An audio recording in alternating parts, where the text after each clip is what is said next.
this is Diz. And this is... Trigger warning.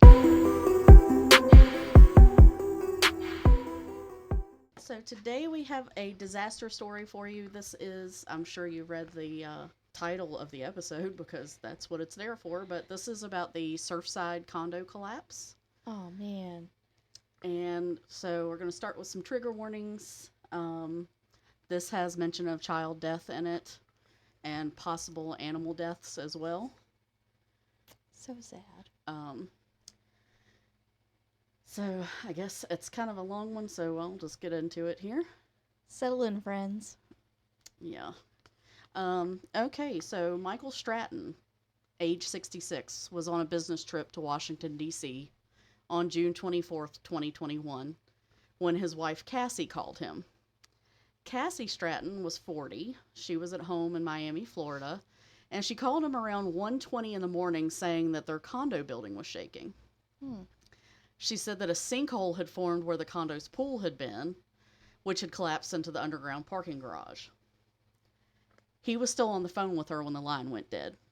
Technically, it just went quiet. Right. There was just nothing. Right. It's not like it wasn't a landline. Right. Okay. Cassie Stratton was one of 98 victims that died when their oceanfront condo partially collapsed. Champlain Towers South was a 13-story building consisting of 136 condos, a pool, and an underground parking garage in Surfside, Florida, a community that was north of Miami. At 1:22 a.m. on June 24th, 2021, one portion of the building collapsed, pancaking 12 floors, one on top of the other. Raquel Oliveira was visiting her mother in Colorado when the building collapsed, and it killed her husband and 5-year-old son. In 2024, she said, quote, "Time is so relative. 3 years for many things seems a very long time, and still I feel like it was today that I got the news that I never return home and never see my family again. I'm still processing the thought I traveled one day and I will never return home." And there are many stories that are similar, stories from survivors and witnesses, stories of people waiting to hear about their loved ones in the days and weeks after the collapse. Sergio Lozano lived in the tower across from his parents. The building was like L-shaped, and he lived in one part of the L. They lived in the other part. Okay. His parents were Antonio and Gladys Lozano. He woke to the sound of the collapse and looked out the window and told his wife, "It's not there. My parents' apartment is not there. It's gone." Adriana Lafont picked up her 2 kids from their dad's condo on June 23rd, just hours before the collapse. Her ex-husband, Michael Lafont, was found dead in the rubble. So her kids would have been there that night if it had been his night. They were divorced, and so she picked them up that night before. Otherwise, their kids would have been there. I'm sorry. I just don't even have words right now. I know. Anna Ortiz was 46 years old and had just married Frank Kleiman, 55. They lived in Champlain Towers South along with Anna's son, 26-year-old Luis Bermudez, who was in a wheelchair due to a lifelong battle with muscular dystrophy. The mother and son were found together, and her family says she likely ran to him because she was, quote, always his protector. Anna's brother-in-law, Jay Kleiman, was killed in the disaster along with Jay and Frank's mother, Nancy Levin. Nancy Levin had lived in the building since 1981 and was once the vice president of the Condo Association Board. In 2019, she and the then president of the board resigned due to frustration with objections regarding repairs needed to recertify the building. And this leads us to the disaster. So what caused the building to collapse so unexpectedly, so suddenly? And it turns out that it wasn't sudden. In 2018, Morabito Consultants Incorporated did a field survey of the building and issued a report to the Condominium Association's board. The report sheds light on issues the building had and the repairs needed to make it structurally sound again. So they discovered that some residents were experiencing flooding into the inner space of their houses or condos during hurricanes.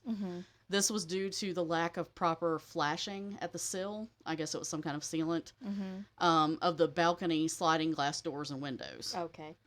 They made recommendations to repair that. Units 209 and up, the windows and doors for the balcony were not installed properly. So Morabito recommended complete removal of the balcony doors and windows and replacement with newly fabricated ones that fit properly. So basically every balcony window door needed to be replaced. From the second floor all the way up. Yeah. But the other ones still, like, some of them weren't doing what they were supposed to do because I guess the sealant had worn away. Install them wrong. I don't know. I think it was like maybe cut to the wrong size. Most of the balconies of the units were covered with tile or some other kind of flooring, which made it difficult for them to check the top side of the balcony structure itself. But in several places, they had found that tiles were cracked, which actually signified structural damage to the balcony slabs, the concrete slabs. Without first repairing them, a waterproofing membrane could not be installed. They found that the edges of the concrete slabs were also cracking and spalling, which is, I guess, a construction or concrete term for chipping or fragmenting. Okay.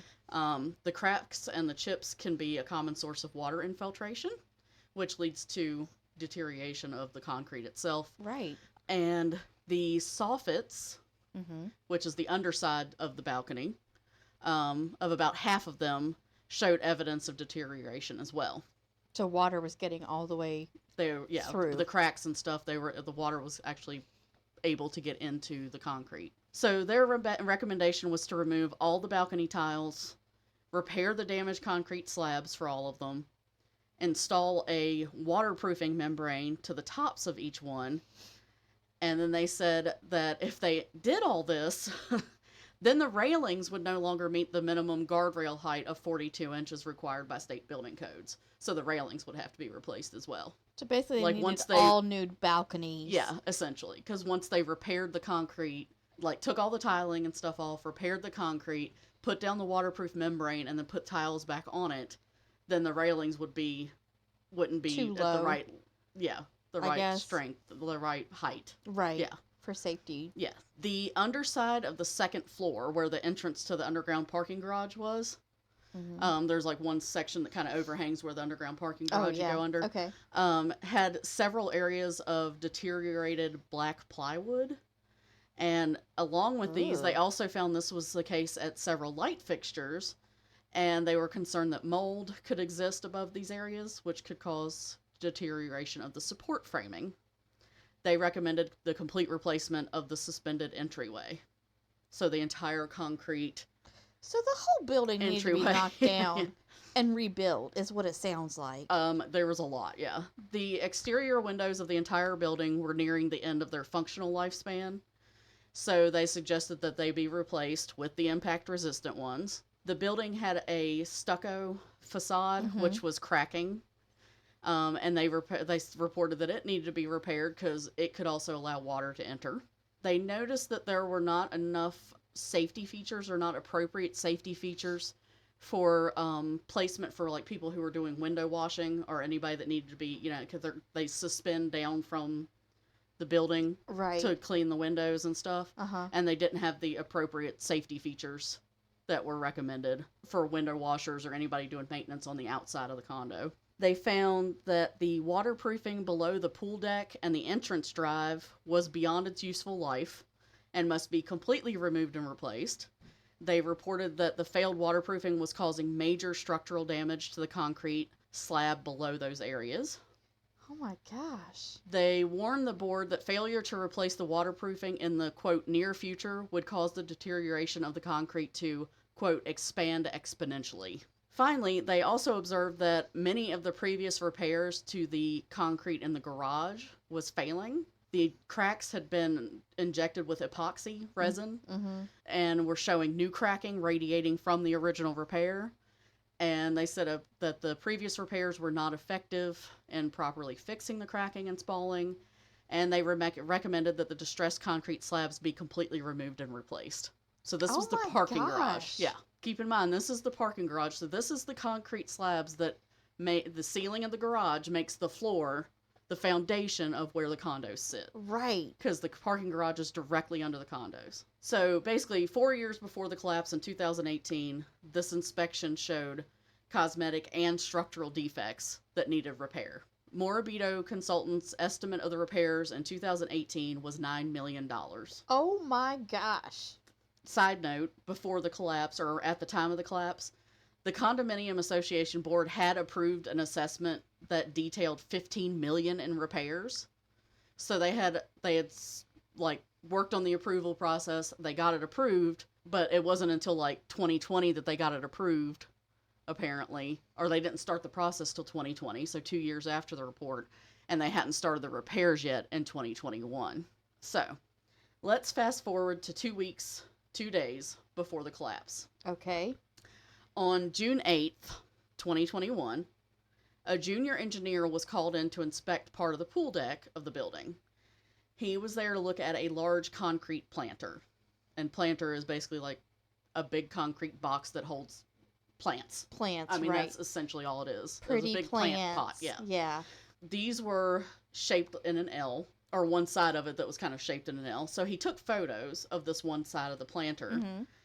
At the corner where the little part and the long part meet, Mm-hmm. they're perpendicular to each other, there's an obvious break between them. Okay. The long portion of the wall is actually sitting about 3 centimeters higher than the shorter portion. Okay. Even though they're built to be flush. Right.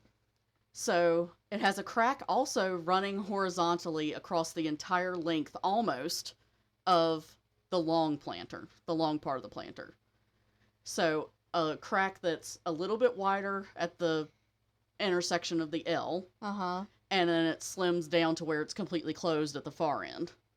So it's almost like a wedge. It's open more at the end where the two meet.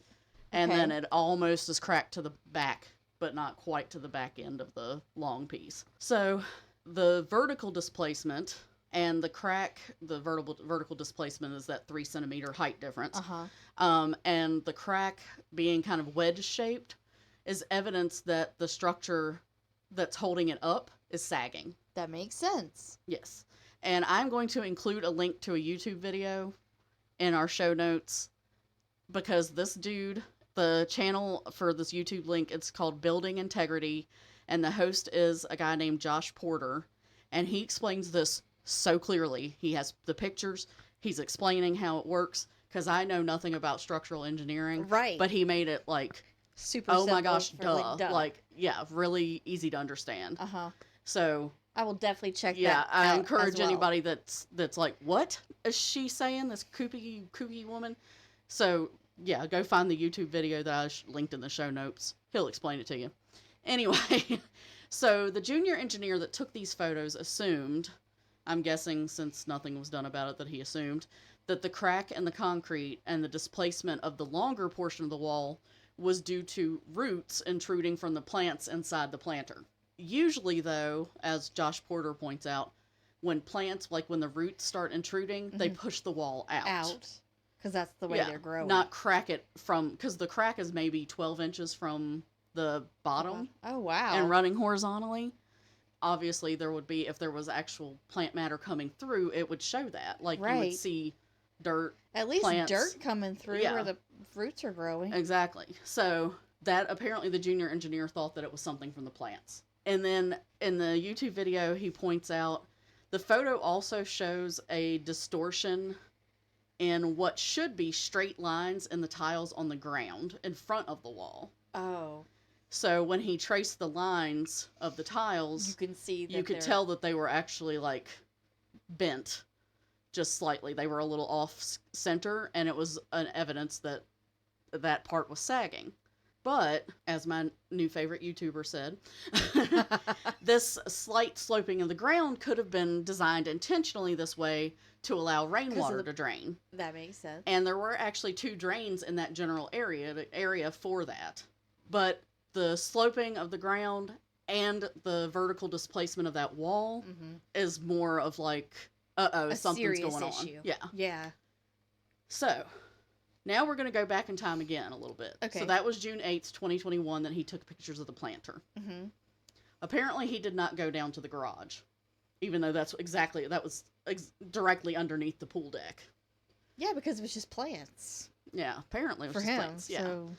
So in November 2020, so this is 2 years after Mirabito did their inspection, 6 months before about 6 or 7 months before the collapse.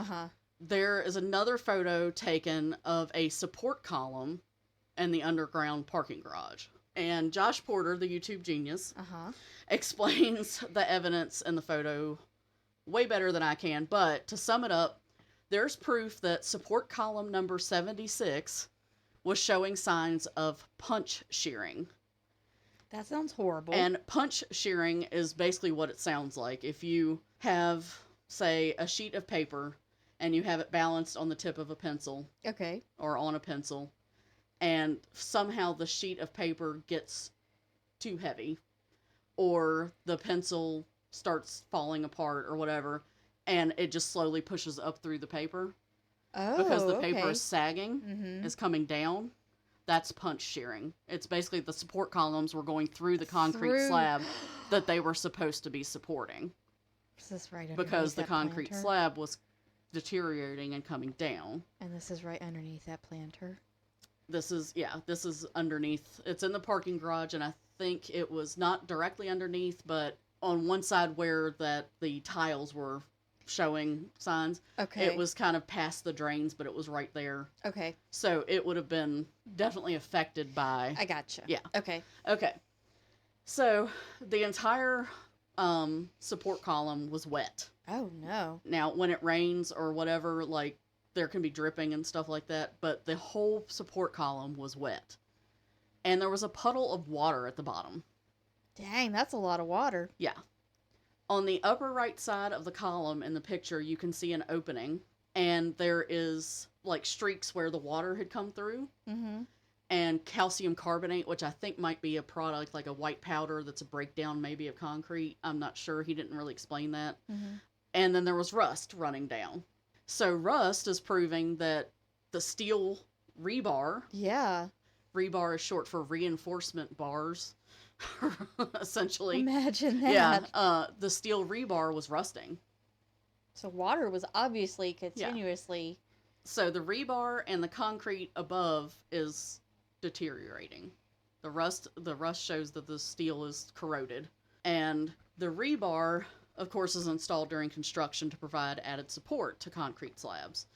Most concrete structures are made with rebar built in. Yeah. Because the concrete itself is not usually sufficient. It's like bones for the concrete to fill. Yeah. I don't know how else to describe it. Yeah, it's just extra in case something happens Extra with support. the concrete. Yeah. So the rebar is degraded. The concrete is, which is evident by the calcium carbonate running down the column, settling in the puddle below. Then that means the structural integrity of the building is compromised. No kidding. He didn't mention any other pictures of this, like of other posts or support columns like this. But I mean, even one supporting that much weight. That's insane. Yeah. So 6 months after that photo was taken, and 2 weeks after the picture of the damaged planter was taken, Champlain Towers South collapsed, and it killed 98 people. In the hours after the collapse, 35 people were pulled from the rubble alive. Stacy Fang was 54 years old. She was rescued and taken to a nearby hospital where she actually died a few hours later. That made her the official first victim of the collapse. Oh, okay. Her 15-year-old son, Jonah Handler, was near her. He was rescued and he survived. The only people to be found alive were in the first few hours after the collapse. That was it. The search would keep going for a month, and they pulled more and more people out, but nobody was found alive after the first day. There was one person, a firefighter, had said that he could hear her voice, but he couldn't get to her. And by the time they found her, she was dead. The collapse of the building was mainly what's called a pancake collapse, which is the most deadly type. Pancake collapses are exactly what they sound like. Each floor collapses onto the one beneath it, which creates basically more that floor has to hold up and it can't, so it collapses onto the one beneath and it. then keeps collapsing. And it's called that because it stacks like pancakes. Right, makes sense. And it's deadly because the nature of it means that there are very few pockets or areas where a person can survive. Yeah. Like air pockets or just air. Yeah, it's just slab after slab after slab. So it's hard when that happens to find survivors. Yeah, it's hard to survive. On June 26th, it was announced that there was actually a fire under the rubble, but by the 27th, it was considered controlled. Another reason why the pancake collapses are so dangerous is because any remaining structure is considered extremely unstable. Right. So that threatens the lives of first responders and rescuers on site. Mm-hmm. So, in fact, the rescue operation for Champlain Towers South had to be paused at 4 p.m. on Saturday, July 3rd, so the remaining portion of the building could be demolished. The residents from that part of the building were evacuated immediately after the initial collapse. Many protested the demolition due to concerns about pets they had been forced to leave behind. According to the articles I read, rescuers went through the remaining building, they checked for pets, and they pulled out any animals they came across. There was actually one cat, Binks, that showed up a couple days after the demolition and was reunited with his family. So I hope that they legit did look for every single pets. pet. Yeah. Yeah. Because cats and dogs, they hide. But right. The people that were in the building that had pets, the part that actually collapsed, their pets were gone. Right. And that hurts my heart, too. So we're not going to talk too much about that. No, we're not. Because I can't handle that trigger. Mm-mm. Either way, the demolition of the building, the remaining structure of the building, was completed on July 4th around 10:30 p.m. Mm-hmm. And a couple of areas near there canceled their 4th of July celebrations. Right. In honor of the victims and stuff. Because, how can you celebrate when... Yeah. And, this was several days. June has, 30 days. So, the 24th, so a week, 7 to 10 days. Yeah. And they're still looking. Rescue efforts resumed almost immediately after the demolition, even though the demolition happened at 10:30 p.m. Wow. There were pauses over the next couple of days because of lightning and high winds from tropical storm Elsa. Florida, yeah. Yeah. Luckily, there were no injuries from Elsa, so the rescue operation continued. On July 7th, the day after the storm passed, they found 18 more bodies, which brought the total to 54. Oh my gosh. There was a moment of silence at 7:15 p.m. on July 7th to recognize the transition from rescue to recovery, as it was not expected that anyone would still be alive in the wreckage at that point. At 1:20 a.m. on July 8th, there was another moment of silence recognizing 2 weeks exactly since the disaster happened. Oh my gosh. The recovery operation ended on July 23rd, 2021, so a full month after the collapse. It was the longest non-hurricane related disaster recovery effort in Florida's history. Oh my gosh. On Monday, July 26, 2021, officials announced that they had identified the last victim as Estelle Hedaya, age 54. So, although the rescue and recovery effort lasted for over a month, the question of what happened and what caused it started immediately, of course. Right. The National Institute of Standards and Technology, or NIST, began its investigation immediately after the disaster. And as the rubble was removed, it was relocated so that the NIST could use it as evidence to search for the cause of the collapse. Sure. And the NIST over the years has actually kept releasing updates on their progress and everything. Their final report isn't due until spring of 2026. What? Yeah. I guess that's a ton of stuff they have to go through. Yeah. So NIST and the Miami Herald, have released information. The Miami Herald actually won a Pulitzer Prize for their investigative reporting for this. Wow. Yeah. And they had a presentation that was put together that I've also linked in the notes that is very interesting, very spectacular. Really? Yeah, it shows everything beforehand, explains how it was structurally, positioned or whatever, or how it impacted it. It showed, victims and how the collapse happened and the lead up to the collapse and, anything. Wow. So, yeah. So the pool deck, which was at the ground level and sat atop the underground garage, collapsed a few minutes before the rest of the building. A report from the NIST in March 2024 said that the structural integrity of the pool deck was compromised from the beginning. The building was constructed in the late 70s and completed in 1981. It was reported that the design and construction of some parts of the structure didn't meet standard building code requirements at the time.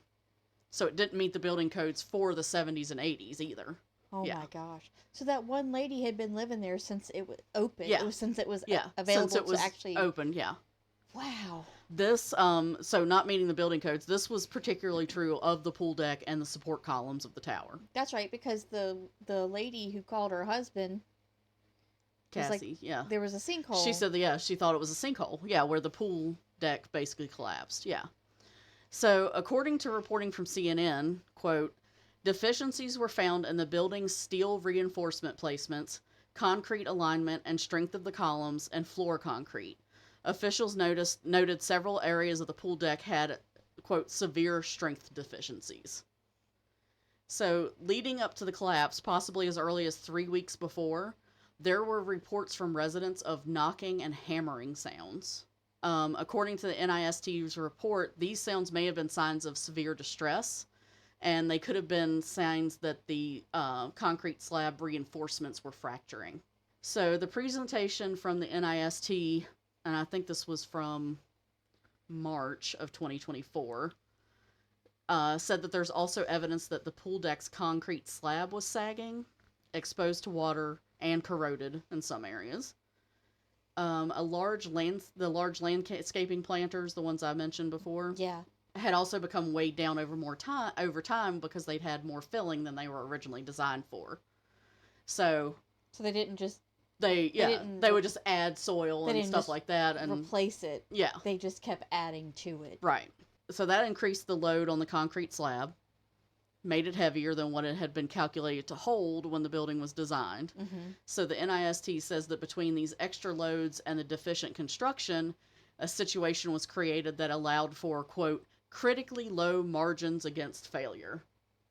So basically they were like, you're giving yourself not a lot of margin for error there. Yeah. So the investigation's still ongoing. They can't yet rule out some sort of structural failure elsewhere that could have triggered the collapse. Because most people are thinking, okay, the pool deck and stuff collapsed first. It must have been something there. The parking garage or whatever.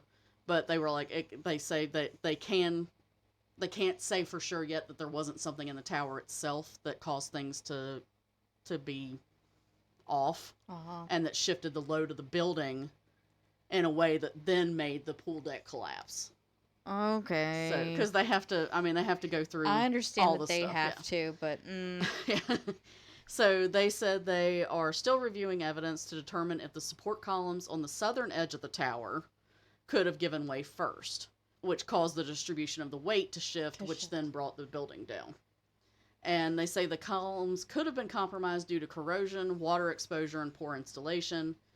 Aside from these theories, they're still investigating the possibility that the foundation settled unevenly, or that the building was constructed on ground that developed sinkholes or other weaknesses. So, like, it was constructed on earth that just couldn't support it, and that's what happened, instead of it being the building itself. So they're still investigating all of this. Oh my gosh. They said that's less likely, but they still have to look into it anyway. Absolutely. The NIST did an update in September 2024 and said that they're diligently investigating, and they've examined and tested over 1,000 pieces of evidence from the site. They still have more to do. According to the NIST website, because you can actually look it up and look up the collapse, and they have updates, they also investigated 9/11. Okay. The technical work, quote, the technical work still underway includes reviewing records, assessing the material properties of various parts of the building, analyzing concrete durability and aging, characterizing reinforcing steel corrosion, assessing any potential geotechnical contributors to the failure, completing computational models that account for soil structure interaction, conducting the remaining structural tests, incorporating as-built data into existing models, and running simulations of computer collapse models. So they're not doing anything. Gosh, they're just sitting there, twiddling their thumbs. Yeah. So apparently, I mean, the fact that they actually release updates without like people pushing and be like, "Hey, are y'all still looking at this?" You know, they're releasing updates regularly. Mm-hmm. They're still investigating, but of course, other people have opinions. Of course. And other scientists have weighed in on what they think might have happened, or at least what contributed to the collapse if it didn't cause it. Some scientists believe that climate change could be a factor. A former maintenance manager at Champlain Towers South from 1995 to 2000, his name's William Espinoza, spoke of instances when salt water came in through the bottom of the foundation. Oh my gosh. He said this happened particularly when there were king tides. And king tides are a term used to describe high tides that are higher than normal. They occur during full or new moons, or when the moon and the sun are closest to the earth. So when the moon and sun line up, their gravitational pull causes higher tides. King tide sounds really cool, though, I have to say. Yeah.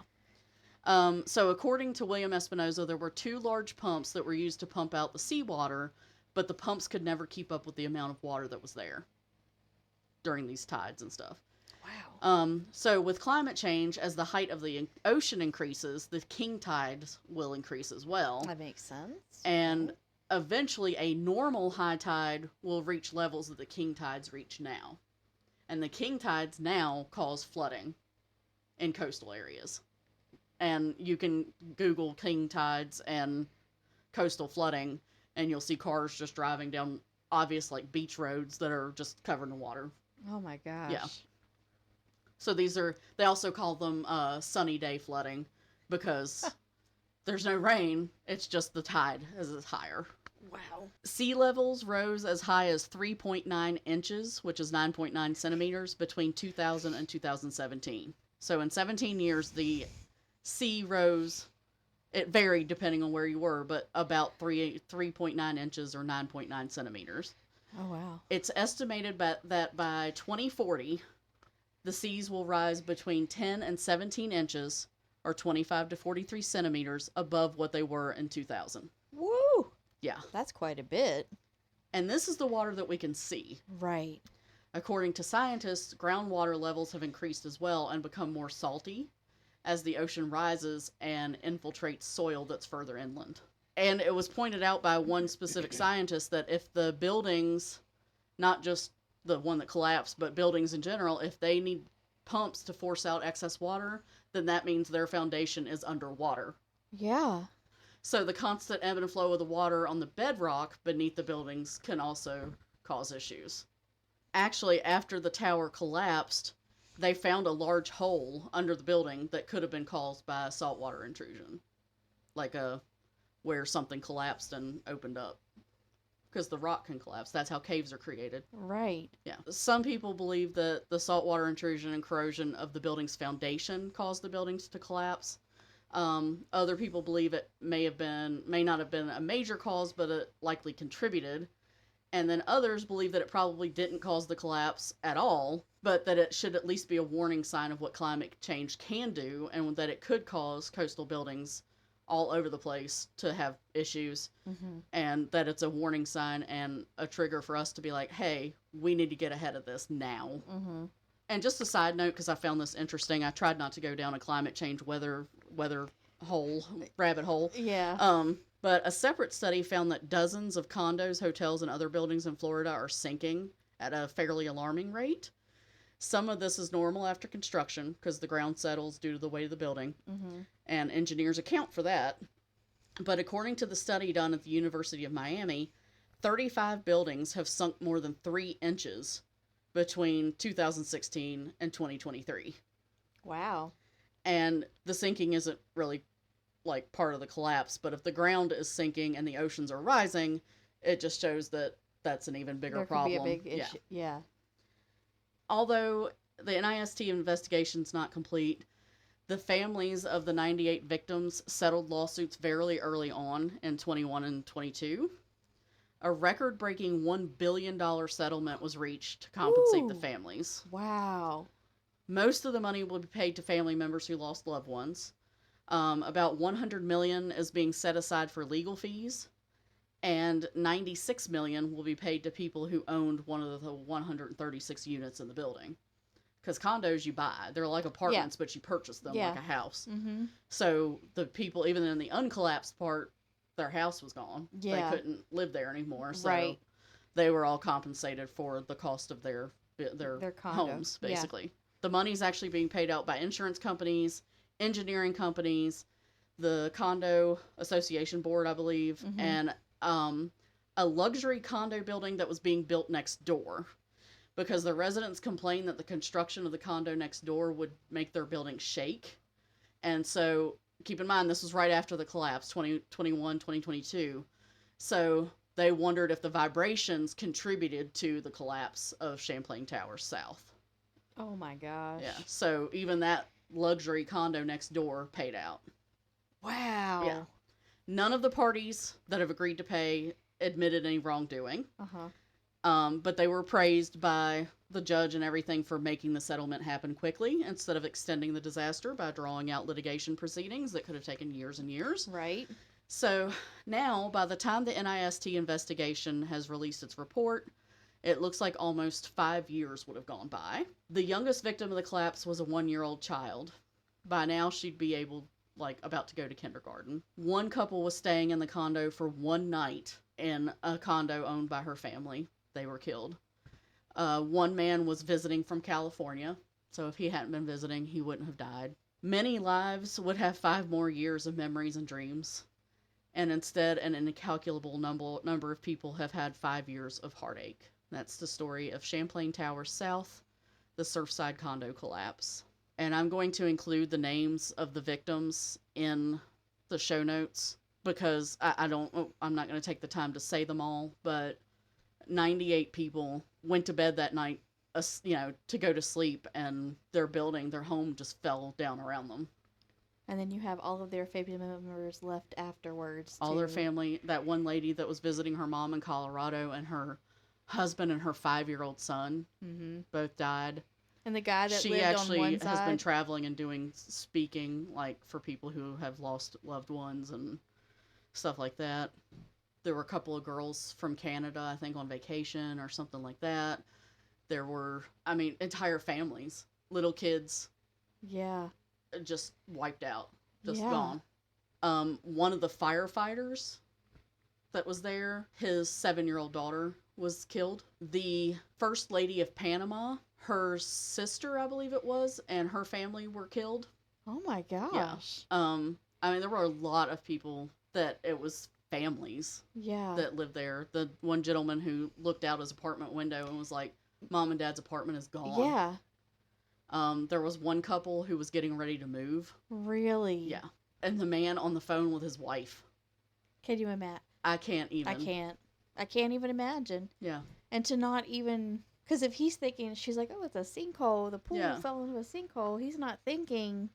Right. The entire building's coming down, or the half of the building's coming down. And I wonder if he thought when he was like, hello, and she wasn't there anymore, it's like, oh, I wonder if it caused damage to a phone line or a tower or whatever. Yeah.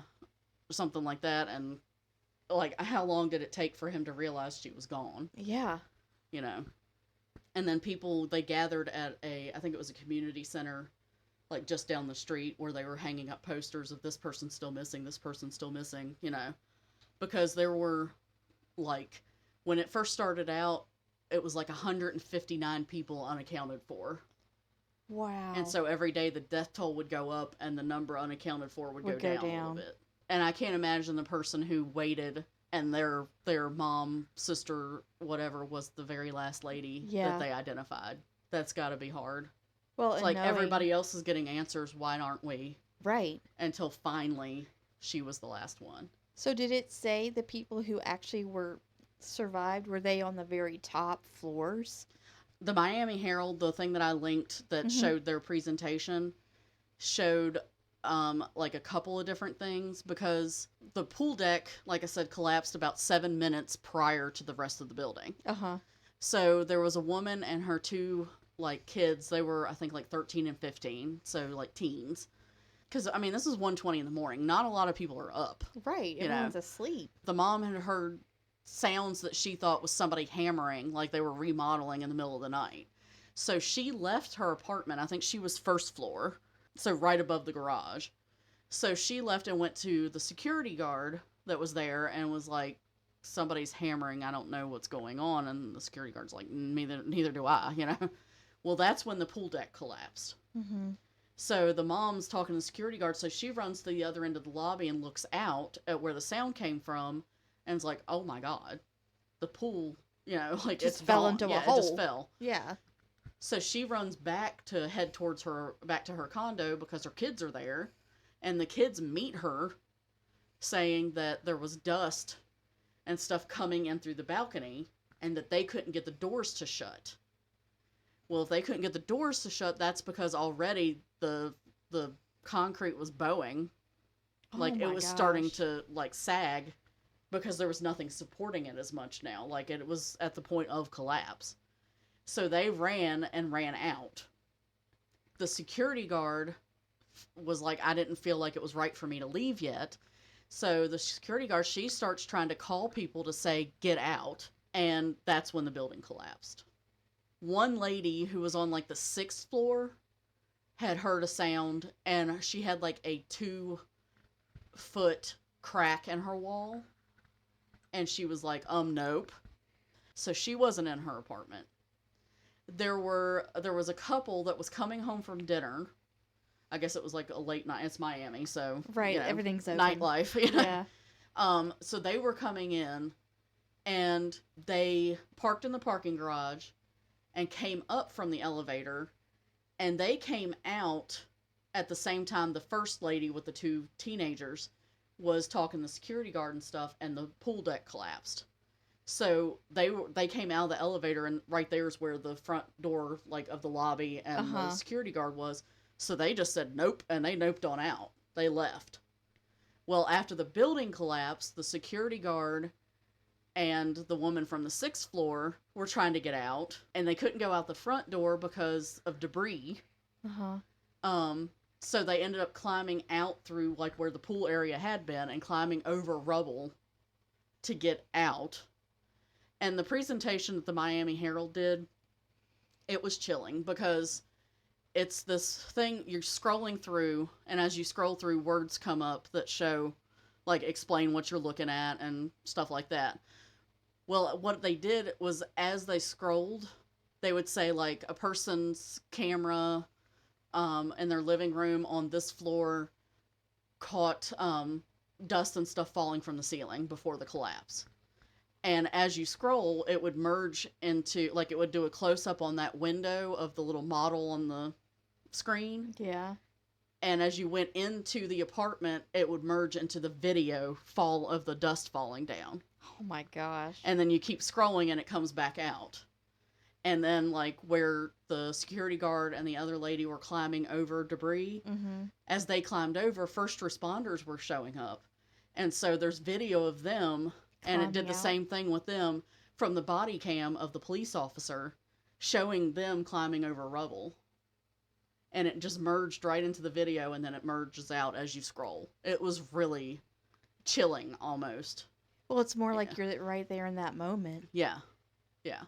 And a girl that was in a hotel next door, I think, she was sitting out next to the pool area at 1:20 in the morning. As one does in Miami. Yeah, a vacation, you know, whatever. Yeah. She was at a hotel. She heard the sound of the pool deck collapse and walked over, and where she was sitting, she could see into the entranceway that went down into the parking garage, where the road you turn and go down to the parking garage. So she filmed, because there was debris and stuff, like, she could see where things had collapsed, but it was actually the opposite side of the building from where she was. Her phone was showing like 100 feet into the, you know, into the abyss. And so they showed some of that, like, still photo or something from her phone as well. It was a really interesting presentation. And it was still pretty early on that they made that, because they still, like, they didn't have the information about the support column at that point. Oh, yeah. Or the pictures of the planters or anything like that. The YouTube video that I linked, he said that he had been talking to reporters at the Miami Herald, and that they gave him those photos that they had gotten from an anonymous source. Well, a confidential informant source that they couldn't give him, who they were. And he said in the video, he said, who knows, by the time this is released, they may have already said this is who our source is. But he's like, I don't know who it was. But so then he had the pictures there that he could explain what was going on with the planters and stuff. So, and his video was about 2 years old. So I'm thinking that they did the presentation that I linked, and then kind of after that is when they may have gotten the confidential source that gave them the pictures of the support column and the planters and stuff. It's kind of a wonder that it was up for what, 30 years? 40, 81, so 81 to 2021 is 40 years. Yeah, that's right. 40. Yeah. And that one lady who passed that had been a member of the board had been living there since the year it opened. Yeah. I mean, so I guess I'm assuming her sons that died in there with her, Jay and Frank Kleiman, I think were their names. Mm-hmm. Her name was Nancy Levin. I'm assuming that's where they grew up. I don't know. Probably. I mean, that's my best guess. Why wouldn't it? Because she'd been there forever. And then, one of her sons was the one whose new wife, had the son with muscular dystrophy. Yeah. That was in the wheelchair. So that's an entire family there. The son, the mom, the stepdad to the son, his brother, and he and his brother's mom. Wow. And they were in different apartments. The mom and the brother lived in one, and then Frank and his new wife and the son that was in the wheelchair lived in another apartment. Gosh, it makes you think. And they said that there were buildings, like, kind of all over Miami that they were, like, checking after this. And from that time span had problems that were built in that same time span. So they don't know if it was like kind of corruption on the part of maybe the city planners, not, like, people not strictly enforcing codes or what. I will say that the man who was supposed to inspect this place when it was built back in the 70s, he was the one that inspected it to make sure that there was the right amount of rebar and stuff in the structural supports and all that stuff. That man had already had a problem with another thing that had that he'd kind of gotten in trouble for, because they found out that it had half the rebar it was supposed to have in it. It was a parking structure. But he approved it or whatever? Yeah. And he said on that particular thing, it was a parking garage, and it was like one of the walls that, like, keeps you from falling off the side of the parking garage. And he said since it wasn't a structural component, it wasn't his job. But then other engineers were like, that's BS, because it is your job, if it can't stop a car, then there's no point in it being there. And it had like half the rebar it was supposed to have. And then that support column and that presentation for Miami Herald, I'm telling you, look at it. I'm definitely going to watch it. Because the support column had missing rebar too. It did not have all the rebar that was originally designed for. The parking deck or the pool deck had less than it was supposed to have in certain areas too. So this guy is the one that approved it, or whatever the right word is. Yeah, he was the one. He was the structural engineer that was like signed off on it, basically. That sounds like a civil suit to me. Yeah, but I can't legally give you any This was in the late 70s and early 80s, and he passed away in the 90s. Oh. Yeah. And that's why I didn't put his name in here, because I was like, he can't defend himself, and I'm not going to say. I got it. And you can find the information by looking for the, if you're interested in it. But it was, the whole thing was just heartbreaking. Just all of it. And you think of stuff like this happening in the 70s and 80s. But this was in 2021. Yeah. This was less than 5 years ago. And like I said, by the time the finalized report comes out, it will have been almost 5 years. June of 2026 would be 5 years, and they said it should be out in like April or May of 2026. Gosh. Yeah. So all these people who could have had 5 years of dreams and life, and, those little kids, that the 1-year-old, they never got to live. and you think of your home as a safe space. Yeah. You don't think when you walk into a parking garage or a mall or a hotel or a condo or whatever apartment building that it's just going to fall down around you. Right. And they're more concerned about a hurricane. Yeah. They're not thinking about their condo collapsing. They're thinking, right, I make sure I get through this next hurricane or whatever. Exactly, yeah. It's like, y'all need to reinforce these windows and stuff because hurricanes, it's like the whole thing's from the bottom down is like... I mean, just think about that. I forgot what the company's name was that came in and did their report. Their inspection, Mirabito and consultation. Like, literally, they were like, everything needs to be... there needs to be a lot done. And at that time, that was in 2018, they didn't mention... Like, they mentioned that it needed some structural things, that there were some problems, but they didn't mention, like, the obvious breakdown of, like, the column that I mentioned in that one photo from 2020. So, apparently, between 2018 and 2020 is when that concrete above that column started having issues and showing signs of punch shear, and the water was coming down and stuff like that. Because in 2018, they didn't mention that. Because they would have definitely noticed that. Yeah, they would have seen and would have put that in there. Apparently, there was a building, a DEA building in the 70s. I think it was 1974 that collapsed and killed 7 people. Mm-hmm. And after that is when they set up a law that buildings had to be recertified every 40 years. So the consultation in 2018 was because they had to be recertified. 40 years would have been 2021. So 2018, they looked at the building and they were like, to recertify, this is what you're going to have to do. And they worked on it. The process was just slow because it was a lot of money. It was a lot of money. And nobody wants to spend the money.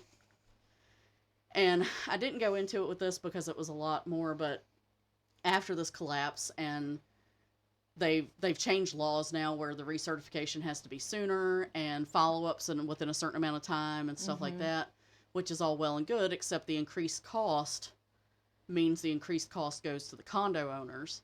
And so there are people who cannot afford their homes now. Oh my gosh. Yeah. People who have lived in the same building for 50 years and suddenly... They can't afford it anymore. If they have to do all this structural support and foundation repair and things like that, that gets it costly. So they're going to pass it on to the homeowners, to the condo people. So, yeah, there are people that, with these new laws and stuff, they're like, I don't know what I'm going to do now. They can't afford their condos anymore. Oh. But the recertification process is true for... I think it's maybe buildings of a certain height because it was talking about condos and hotels and stuff like that. Mm-hmm. I remember when it happened vaguely. I don't have a memory of this one. And so I thought of it off the top of my head. I was like, oh yeah, I want to look that up. And because I was thinking, oh, it's been 4 years. I'm sure that they'll have the reasons now. And it's still not ready. They're not ready for that, yeah. Not with all that. There's so much testing. Incredibly long list of things that they're doing. Yeah. Because they test, every support column, every slab of concrete, they're going to test... Well, they have to test everything. The strength of it and the durability of it and how much it degraded and, the composition, what it's actually made of. The rebar of different areas of the building and, Can't even imagine how long that actually... Yeah. Well, apparently... Imagine being a person working on that. That's got to be overwhelming. They had somewhere it listed it was I don't know how many hundreds of thousands of pounds of rubble. Yeah. Was moved to the site nearby or something as they were pulling people out and cleaning the rubble out. The rubble was being transported so that they could do testing and all that stuff. Start the investigation and analysis of everything. Oh my gosh, this just reminds me of the plane crashes and stuff like that. Yeah. When they find the wreckage and they take it to a big hangar and lay out every single piece and yeah, identify it and all that. Mm-hmm. What a story. Yeah. My heart goes out. I feel so bad for the people that had to wait a month to find out what was going on. Even hours and days of not knowing where your loved one was, Yeah.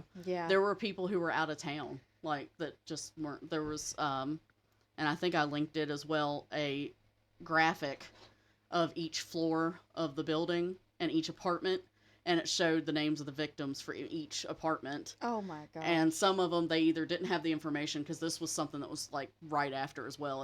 It came out in like, I think, the fall of 2021. Mm-hmm. So some of them it just didn't have information for. Other ones it was like resident was out of town, resident was away, and it was like, what the odds? Like you know, one night out of the year that you are not there. Or the one night, like that couple that you are there. That you are there. Yeah, her family owned the condo, so they stayed. They were going to stay for a night. Responders that are responding. Yeah, and they were a young couple. The ones that were there for just like one night. It was like she was 24, he was 26, or something like that. Oh my gosh! They had just gotten married. Yeah, it's so sad. And people who lost parents, kids, sisters. You know, entire families. But I found the information about climate change interesting too, because that's kind of scary. I mean, climate change affects everything. So, but well, and it being on the coast, like that's always kind of scary just to even think about building anything. I mean, right? We've all gone to the beach, wherever. Yeah. And you stay in a big hotel or just a house or whatever, but. Right. Then you see, like, with a hurricane coming through, how fast things can just be swept away. Oh, yeah, just knocked over like it's nothing. And one scientist said that the foundation and stuff, like, he was like, you can build a high-rise in the middle of the ocean. Right. Like, it you know, we have a way of guarding against these things. So, there are ways to do it. It just, you know, basically you have to do it the right way. Yeah. Like, whether the seawater underneath caused any issues or not, there's always like humidity, there's always salt in the air. When you're at the beach, you know the windshield of your car gets salty looking, because of the mist and the rain and the humidity. Right. And that stuff's just in the air. So the stuff just has to be watched over and checked, and the cracks and stuff that were showing were signs that something was wrong. Yeah, obviously hindsight is 2020, and we know we're like, duh. Yeah. But even then, at that moment, well, even that junior engineer, I mean, they have engineering experience, and they still were just like, I think it's the plants. But if he'd gone downstairs and seen that column, then maybe he would have been like, no, this is bad. Like, I don't know exactly what it is, but it's something. Yeah. So anyway, that is the Surfside condo collapse. My goodness. So I hope everybody, I won't say enjoyed that, but found it as interesting as I did. Indeed, yeah. And I highly encourage you to look up that presentation from the Miami Herald and the YouTube video. Josh Porter, Building Integrity is the name of the channel. And again, it's linked in the notes, but it was so interesting. I'm definitely And he explained it so well. Watch both of those. Yeah. Watch, read, whatever. Yeah. They're both really interesting. And the graphic of the floor by floor of where the victims were is just chilling. That's so heartbreaking. You just never know. You just never know. Some of them, it's luck. So hopefully maybe I'll do one that's a little less sad next time. Yeah, maybe I'll do a spooky again or something. Spooky's fun. Yeah. Maybe a survival story? Maybe, yeah, survival's good. So, something? I don't know. But until then, we'll talk to you guys next time, I guess. See you guys later. Yes, bye. Watch for deer. Bye. Bye.